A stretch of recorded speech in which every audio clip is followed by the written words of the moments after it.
Comme l'a dit un jour Victor Hugo, grand défenseur du droit social, le peuple est conduit par la misère aux révolutions et ramené par les révolutions à la misère.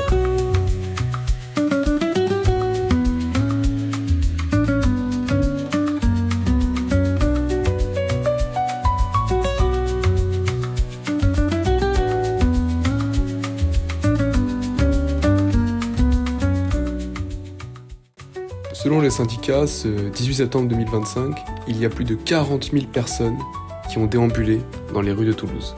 On a pu y voir évidemment la CGT, mais aussi Force ouvrière, la CFDT, l'UNSA, ainsi que le FSU. On a également pu observer des cortèges de différents militants de partis politiques, comme le PCF, les écologistes ou encore les Insoumis. Une douce odeur de nouveau Front populaire, tout ça, n'est-ce pas? Seul absent à la liste, le Parti socialiste.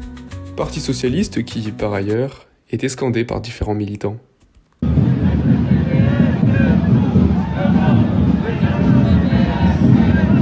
Vous pouvez aussi compter sur le syndicat étudiant Le Point Levé pour mettre l'ambiance durant toute l'après-midi.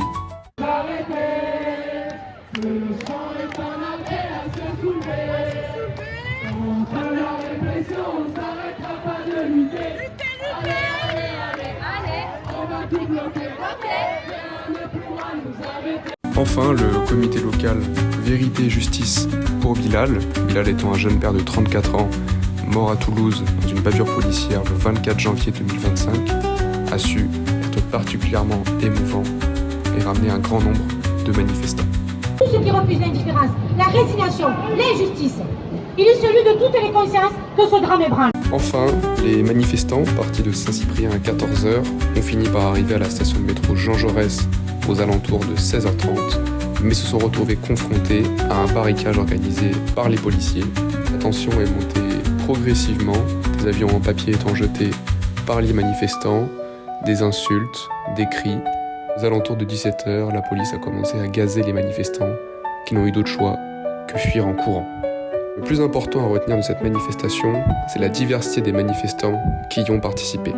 Les pharmaciens, les sociétés de transport, les chaînes de services publics, les écoles, les collèges, les lycées, les étudiants, les retraités, tout le peuple français a su être uni, et en tout, c'est plus de 500 000 manifestants qui ont participé à ces manifestations en France. Le nouveau Premier ministre Sébastien Lecornu et son gouvernement à venir vont-ils réussir à faire passer un budget pour l'année 2026 sans se faire censurer par l'Assemblée nationale et sans attiser la haine des citoyens français? On se retrouve très vite pour analyser tout ça et je vous dis à bientôt.